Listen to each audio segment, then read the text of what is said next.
Here I've replaced the fan.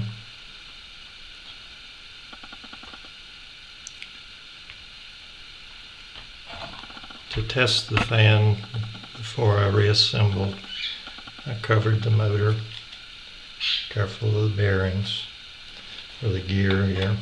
You don't want anything in the gear. Set it up, turn it on, hold a little pressure on the wheel and let the motor heat up until the fan turns on, just to confirm that you're hooked up right and everything's going. The air was real strong here. Take it off, and within about 1 to 2 minutes the fan turns back off.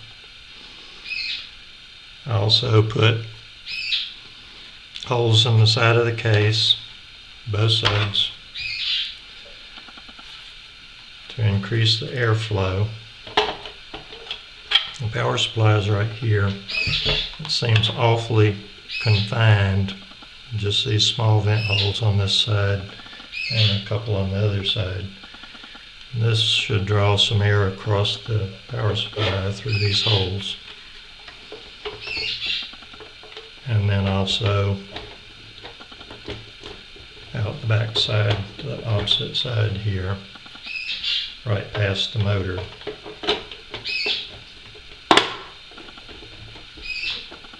So there it is, complete setup to put the 12 screws back in. So I've installed the 4 screws here. After I put the plate back on, there were 3 screws underneath the plate, here, here, and here. I installed those. And I believe 5 screws under the bottom, here, here, here, here, and here. And that completes screwing the thing back together with the new fan replaced. The holes on the side here, these right going into where the power supply is located, and these going into where the motor gets some breath of fresh air. Should improve airflow. The fan seems to be a little bit stronger than the other fan. This fan was identified as 0.25 amps or 250 milliamps. The new fan I put in was 0.18 amps or 180 milliamps. But just so you stay under the 0.25 amps or 250 milliamps on your new fan, you shouldn't have to worry about overloading the circuit board that provides the fan power. While I'm showing this,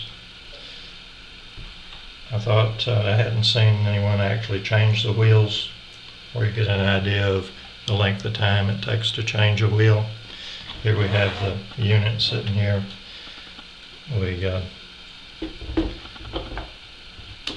It does have to be aligned with the sprocket here, which is pretty simple. You just screw this down,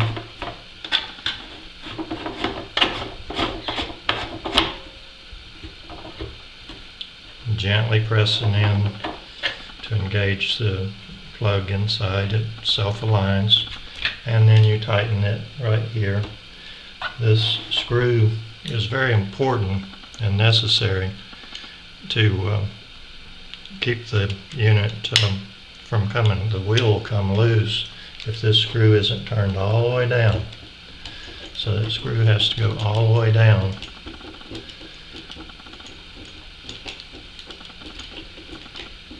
Which is probably the slowest part of the wheel change, but it is important.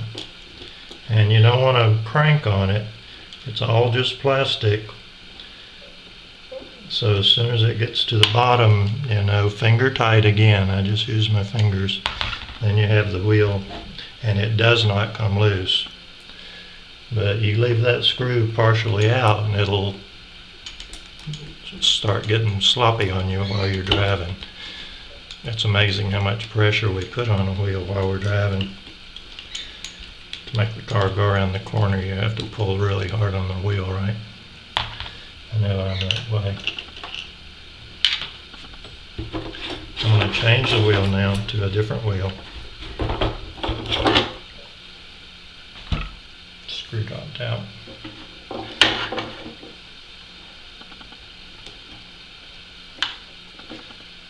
Here we have another wheel.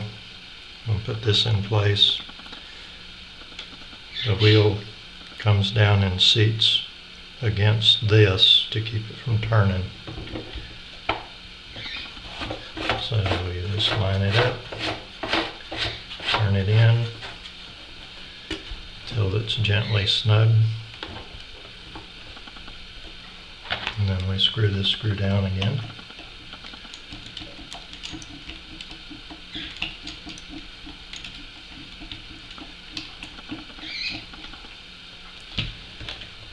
Which I didn't go all the way because I'm going to put the other wheel back on. About this wheel, I've had people ask, these are non-functional. This group is all non-functional. And this is solid behind there, non-functional. It obviously could be modified in the future. These are functional buttons. This is a hat switch, multi-direction. These are spring switches, spring-loaded, 2-position with each one of them. And these, all functional. Another hat switch. And then these are digital input switches.